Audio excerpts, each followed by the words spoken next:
raise ourselves to a purely objective contemplation of them, and so are able to bring about the illusion that only the objects are present, and not we ourselves.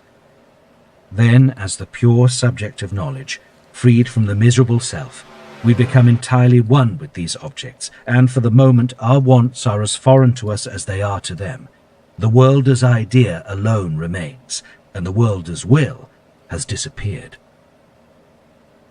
In all these reflections, it has been my object to bring out clearly the nature and the scope of the subjective element in aesthetic pleasure, the deliverance of knowledge from the service of the will, the forgetting of self as an individual, and the raising of the consciousness to the pure, will-less, timeless subject of knowledge independent of all relations. With this subjective side of aesthetic contemplation, there must always appear as its necessary correlative the objective side, the intuitive comprehension of the Platonic idea. But before we turn to the closer consideration of this and to the achievements of art in relation to it, it is better that we should pause for a little at the subjective side of aesthetic pleasure, in order to complete our treatment of this by explaining the impression of the sublime, which depends altogether upon it, and arises from a modification of it. After that, we shall complete our investigation of aesthetic pleasure by considering its objective side. But we must first add the following remarks to what has been said. Light is the pleasantest and most gladdening of things. It has become the symbol of all that is good and salutary. In all religions it symbolizes salvation, while darkness symbolizes damnation. Almost dwells in the purest light. Ariel in eternal night. Dante's paradise will look very much like Vauxhall in London, for all the blessed spirits appear as points of light and arrange themselves in regular figures. The very absence of light makes us sad. Its return cheers us. Colours excite directly a keen delight, which reaches its highest degree when they are transparent. All this depends entirely upon the fact that light is the correlative and condition of the most perfect kind of knowledge of perception, the only knowledge which does not in any way affect the will. For sight, unlike the affections of the other senses, cannot in itself, directly and through its sensuous effect, make the sensation of the special organ agreeable or disagreeable. That is, it has no immediate connection with the will. Such a quality can only belong to the perception which arises in the understanding, and then it lies in the relation of the object to the will. In the case of hearing, this is to some extent otherwise. Sounds can give pain directly, and they may also be sensuously agreeable, directly and without regard to harmony or melody. Touch, as one with the feeling of the whole body, is still more subordinated to this direct influence upon the will. And yet there is such a thing as a sensation of touch which is neither painful nor pleasant. But smells are always either agreeable or disagreeable, and tastes still more so. Thus the last two senses are most closely related to the will, and therefore they are always the most ignoble, and have been called by Kant the subjective senses. The pleasure which we experience from light is in fact only the pleasure which arises from the objective possibility of the purest and fullest perceptive knowledge, and as such it may be traced to the fact that pure knowledge, freed and delivered from all will, is in the highest degree pleasant, and of itself constitutes a large part of aesthetic enjoyment. Again, we must refer to this view of light the incredible beauty which we associate with the reflection of objects in water, that lightest, quickest, finest species of the action of bodies upon each other, that to which we owe by far the completest and purest of our perceptions. The action of reflected rays of light is here brought clearly before our eyes, distinct and perfect, in cause and in effect, and indeed in its entirety. Hence the aesthetic delight it gives us, which, in the most important aspect, is entirely based on the subjective ground of aesthetic pleasure, and is delight in pure knowing, and its method. Section 39. All these reflections are intended to bring out the subjective part of aesthetic pleasure, that is to say, that pleasure so far as it consists simply of delight in perceptive knowledge as such, in opposition to will. And as directly connected with this, there naturally follows the explanation of that disposition or frame of mind which has been called the sense of the sublime. We have already remarked above that the transition to the state of pure perception takes place most easily when the objects bend themselves to it, that is, when by their manifold and yet definite and distinct form they easily become representatives of their ideas, in which beauty, in the objective sense, consists. This quality belongs preeminently to natural beauty, which thus affords even to the most insensible at least a fleeting aesthetic satisfaction. Indeed, it is so remarkable how especially the vegetable world invites aesthetic observation, and, as it were, presses itself upon it, that one might say that these advances are connected with the fact that these organisms, unlike the bodies of animals, are not themselves immediate objects of knowledge, and therefore require the assistance of a foreign intelligent individual in order to rise out of the world of blind will and enter the world of idea, and that they thus long, as it were, for this entrance, that they may attain at least indirectly what is denied them directly. But I leave this suggestion which I have hazarded, and which borders perhaps upon extravagance, entirely undecided, for only a very intimate and devoted consideration of nature can raise or justify it. As long as that which raises us from the knowledge of mere relations subject to the will, to aesthetic contemplation, and thereby exalts us to the position of the subject of knowledge free from will, is this fittingness of nature, this significance and distinctness of its forms, on account of which the ideas individualized in them readily present themselves to us. So long is it merely beauty that affects us, and the sense of the beautiful that is excited. But if these very objects, whose significant forms invite us to pure contemplation, have a hostile relation to the human will in general, as it exhibits itself in its objectivity, the human body, if they are opposed to it so that it is menaced by the irresistible predominance of their power, or sinks into insignificance before their immeasurable greatness, if, nevertheless, the beholder does not direct his attention to this eminently hostile relation to his will, but although perceiving and recognizing it, turns consciously away from it, forcibly detaches himself from his will and its relations, and giving himself up entirely to knowledge, quietly contemplates those very objects that are so terrible to the will, comprehends only their idea, which is foreign to all relation, so that he lingers gladly over its contemplation, and is thereby raised above himself, his person, his will, and all will. In that case he is filled with the sense of the sublime.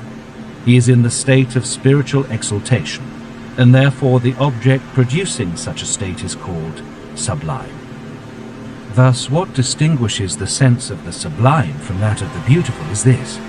In the case of the beautiful, pure knowledge has gained the upper hand without a struggle. For the beauty of the object, i.e. that property which facilitates the knowledge of its idea, has removed from consciousness, without resistance, and therefore imperceptibly, the will and the knowledge of relations which is subject to it, so that what is left is the pure subject of knowledge, without even a remembrance of will. On the other hand, in the case of the sublime, that state of pure knowledge is only attained by a conscious and forcible breaking away from the relations of the same object to the will, which are recognized as unfavorable, by a free and conscious transcending of the will and the knowledge related to it. This exaltation must not only be consciously won, but also consciously retained, and it is therefore accompanied by a constant remembrance of will, yet not of a single particular volition, such as fear or desire, but of human volition in general, so far as it is universally expressed in its objectivity, the human body.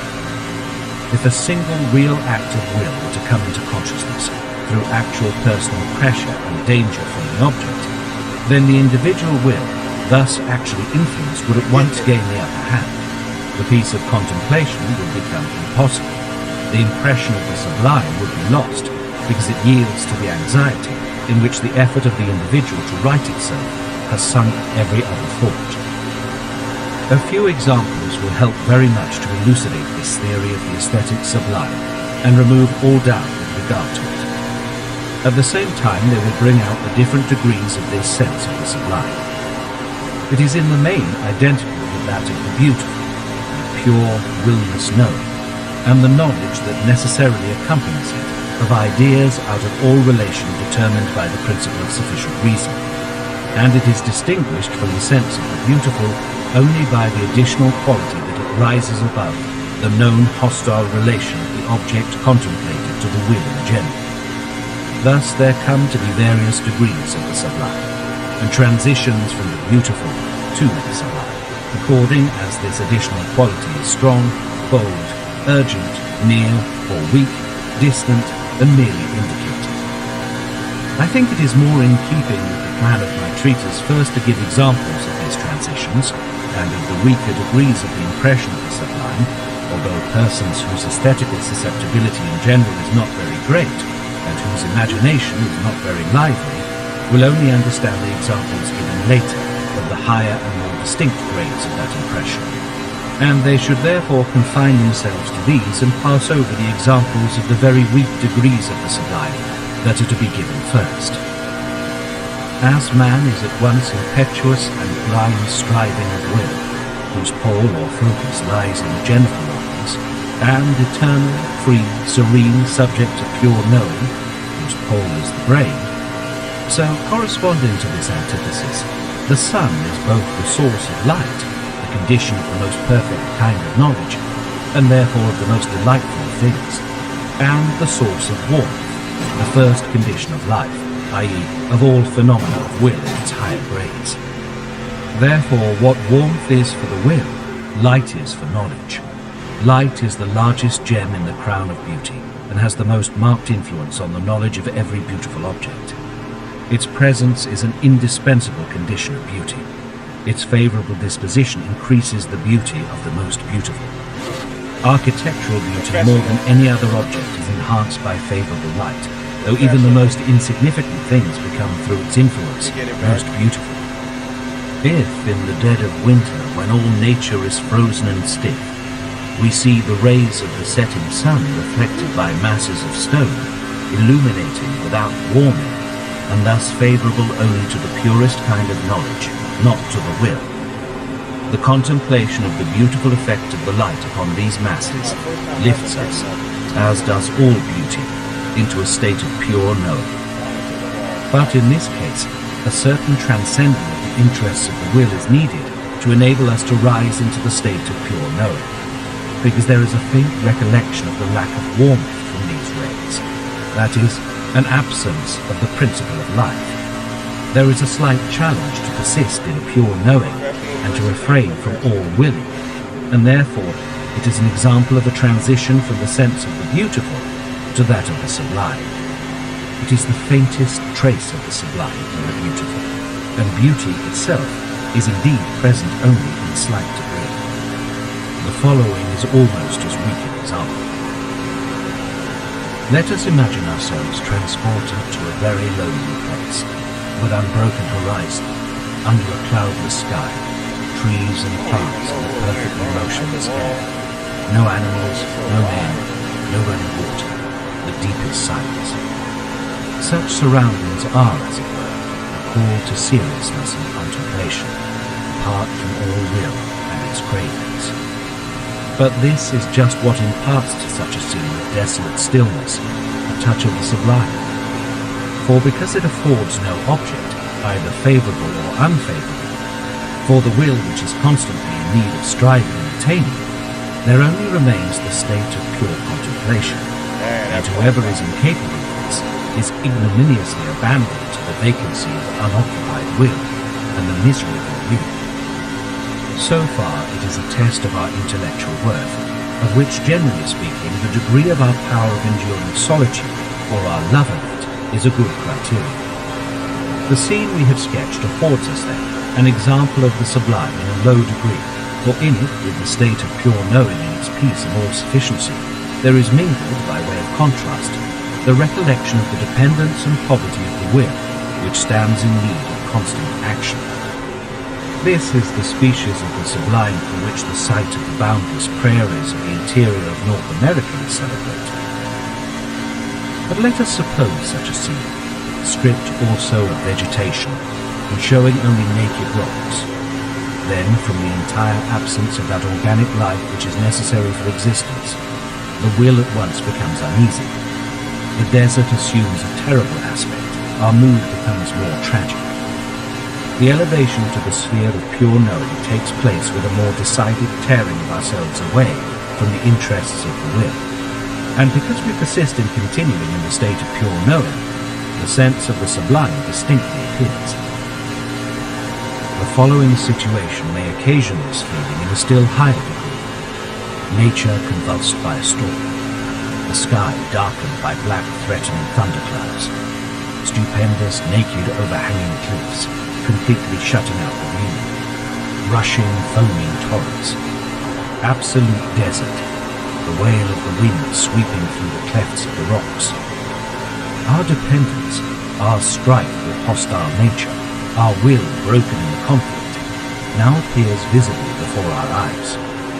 Yet so long as the personal pressure does not gain the upper hand, but we continue in aesthetic contemplation, the pure subject of knowing gazes unshaken and unconcerned through that strife of nature, through that picture of the broken will, and quietly comprehends the ideas even of those objects which are threatening and terrible to the will. In this contrast lies the sense of the sublime. But the impression becomes still stronger if, when we have before our eyes on a large scale the battle of the raging elements, in such a scene we are prevented from hearing the sound of our own voice by the noise of a falling stream, or if we were abroad in the storm of tempestuous seas, where the mountainous waves rise and fall, dash themselves furiously against steep cliffs, and toss their spray high into the air. The storm howls, the sea boils, the lightning flashes from black clouds, and the peals of thunder drown the voice of storm and sea. Then, in the undismayed beholder, the twofold nature of his consciousness reaches the highest degree of distinctness. He perceives himself on the one hand as an individual, as the frail phenomenon of will which the slightest touch of these forces can utterly destroy, helpless against powerful nature, dependent, the victim of chance, a vanishing nothing in the presence of stupendous might, and, on the other hand, as the eternal, peaceful, knowing subject, the condition of the object, and therefore the supporter of this whole world, the terrific strife of nature only his idea, the subject itself freeing apart from all desires and necessities, in the quiet comprehension of the ideas.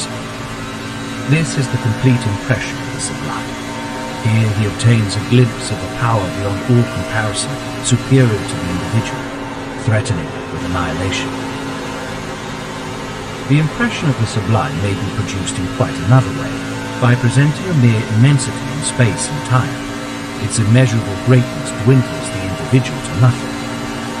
Adhering to Kant's nomenclature and his accurate division, we may call the first kind the dynamical, and the second the mathematical sublime. Although we entirely dissent from his explanation of the inner nature of the impression, and can allow no share in it either to moral reflections or to hypostases from scholastic philosophy. If we lose ourselves in the contemplation of the infinite greatness of the universe in space and time, meditate on the thousands of years that are past or to come, or if the heavens at night actually bring before our eyes innumerable worlds, and so force upon our consciousness the immensity of the universe, we feel ourselves dwindle to nothing. As individuals, as living bodies, as transient phenomena of will, we feel ourselves pass away and vanish into nothing like drops in the ocean. But at once there rises against this ghost of our own nothingness, against such lying impossibility, the immediate consciousness that all these worlds exist only as our idea, only as modifications of the eternal subject of pure knowing, which we find ourselves to be as soon as we forget our individuality, and which is the necessary supporter of all worlds and all times the condition of their possibility. The vastness of the world which disquieted us before rests now in us. Our dependence upon it is annulled by its dependence upon us. All this, however, does not come at once into reflection, but shows itself merely as the felt consciousness that in some sense or other, which philosophy alone can explain, we are one with the world and therefore not oppressed, but exalted by its immensity.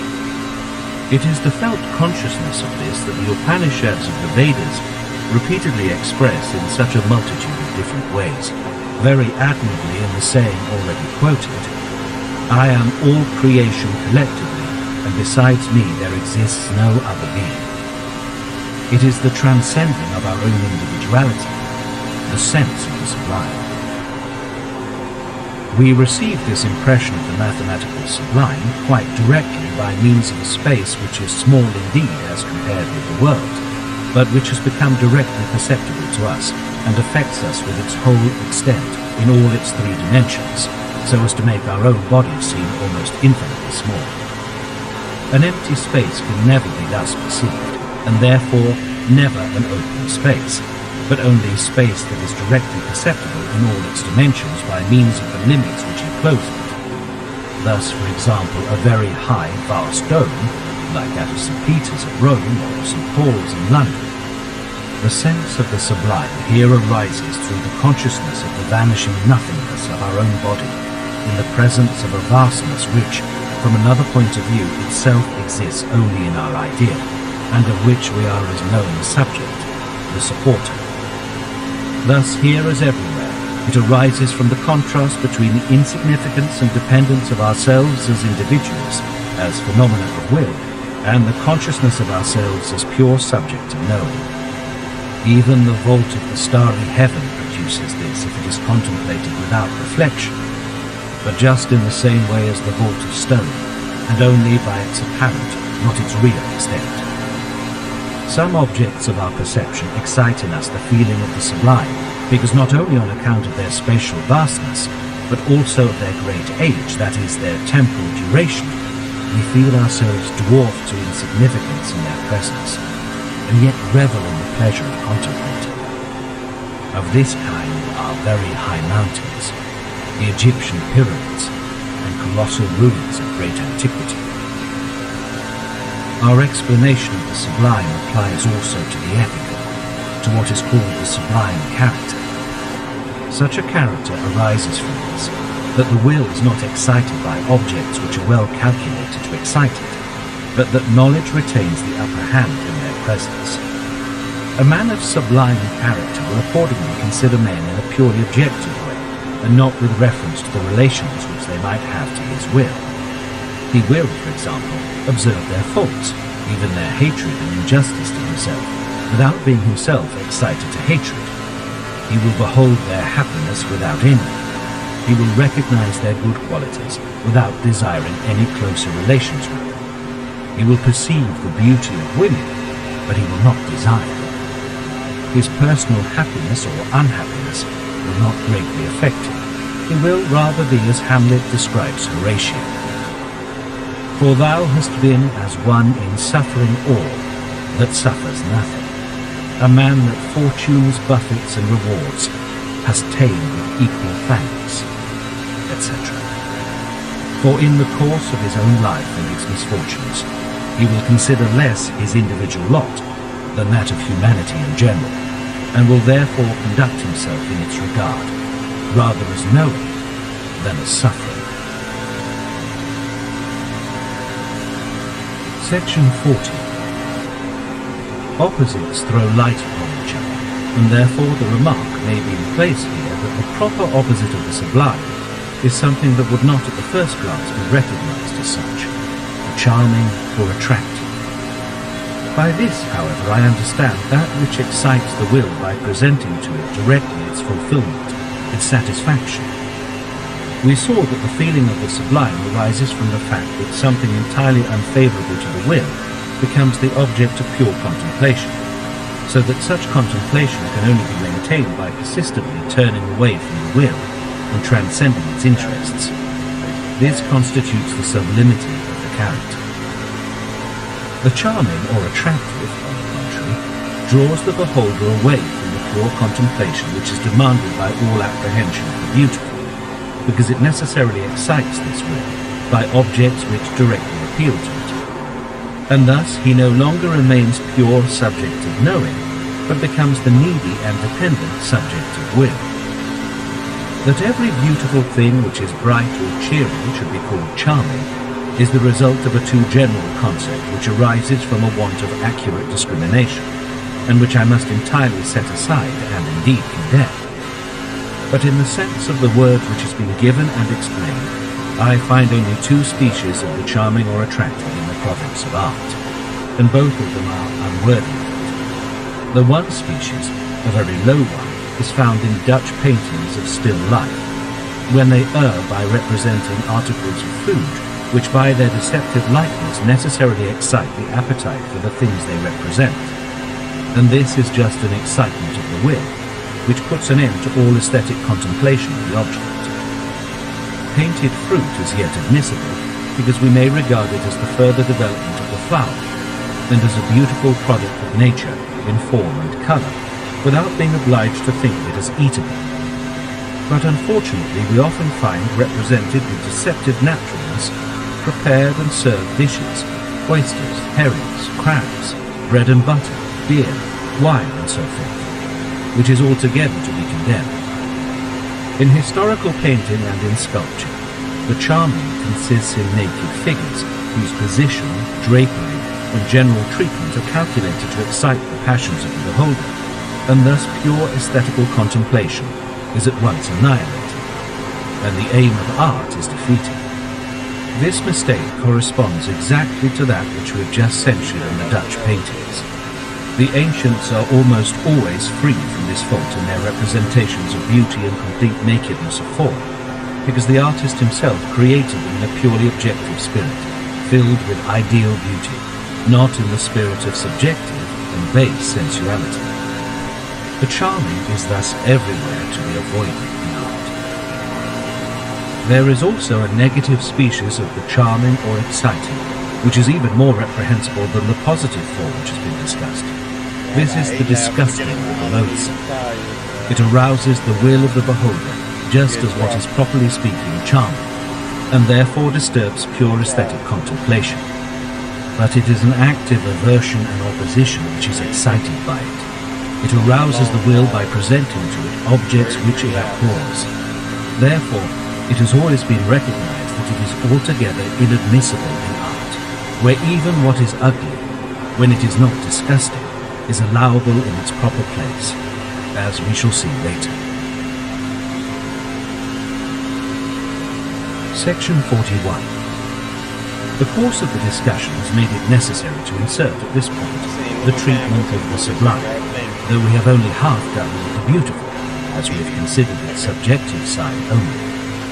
For it was merely a special modification of this subjective side that distinguished the beautiful from the sublime. This difference was found to depend upon whether the state of pure will-less knowing, which is presupposed and demanded by all aesthetic contemplation, was reached without opposition, by the mere disappearance of the will from consciousness, because the object invited and drew us towards it, or whether it was only attained through the free, conscious transcending of the will, to which the object contemplated had an unfavorable and even hostile relation, which would destroy contemplation altogether, if we were to give ourselves up to it. This is the distinction between the beautiful and the sublime. In the object they are not essentially different, for in every case the object of aesthetical contemplation is not the individual thing, but the idea in it which is striving to reveal itself, that is to say, adequate objectivity of will at a particular grade. Its necessary correlative, independent like itself of the principle of sufficient reason, is the pure subjective knowing, just as the correlative of the particular thing is the knowing individual, both of which lie within the province of the principle of sufficient reason. When we say that a thing is beautiful, we thereby assert that it is an object of our aesthetic contemplation, and this has a double meaning. On the one hand, it means that the sight of the thing makes us objective, that is to say that in contemplating it, we are no longer conscious of ourselves as individuals, but as pure will-less subjects of knowledge.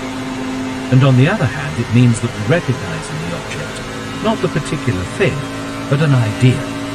And this can only happen so far as our contemplation of it is not subordinated to the principle of sufficient reason, does not follow the relation of the object to anything outside it, which is always ultimately connected with relations to our own will, but rests in the object itself.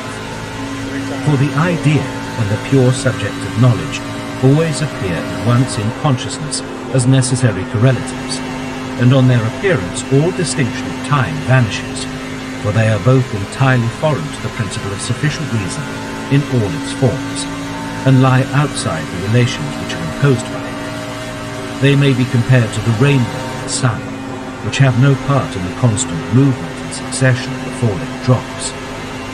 Therefore, if, for example, I contemplate a tree aesthetically, i.e. with artistic eyes, and thus recognize not it, but its idea, it becomes at once of no consequence whether it is this tree or its predecessor which flourished 1,000 years ago, and whether the observer is this individual or any other that lived anywhere and at any time. The particular thing and the knowing individual are abolished with the principle of sufficient reason, and there remains nothing but the idea and the pure subject of knowing, which together constitute the adequate objectivity of will at this grade. And the idea dispenses not only with time, but also with space. For the idea proper is not this special form which appears before me, but its expression, its pure significance, its inner being, which discloses itself to me and appeals to me, and which may be quite the same though the spatial relations of its form be very different. Since on the one hand every given thing may be observed in a purely objective manner and apart from all relations, and since on the other hand the will manifests itself in everything at some grade of its objectivity, so that everything is the expression of an idea, it follows that everything is also beautiful, that even the most insignificant things admit of pure objective and will-less contemplation, and thus prove that they are beautiful, is shown by what was said above in this reference about the Dutch pictures of still life. But one thing is more beautiful than another, because it makes this pure objective contemplation easier. It lends itself to it, and so to speak even compels it. And then we call it very beautiful. We hit the wall, man. We was doing pretty good. This is the case sometimes because as an individual thing it expresses in its purity the idea of its species by the very distinct, clearly defined and significant relation of its parts, and also fully reveals that idea through the completeness of all the possible expressions of its species united in it, so that it makes the transition from the individual thing to the idea, and therefore also the condition of pure contemplation, very easy for the beholder. Sometimes this possession of special beauty in an object lies in the fact that the idea itself, which appeals to us in it, is a high grade of the objectivity of will, and therefore very significant and expressive. Therefore it is that man is more beautiful than all other objects, and the revelation of his nature is the highest aim of art. Human form and expression are the most important objects of plastic art, and human action the most important object of poetry. Yet each thing has its own peculiar beauty. Not only every organism which expresses itself in the unity of an individual being, but also everything unorganized and formless, and even every manufactured article. For all these reveal the ideas through which the will objectifies itself at its lowest grades. They give, as it were, the deepest resounding bass notes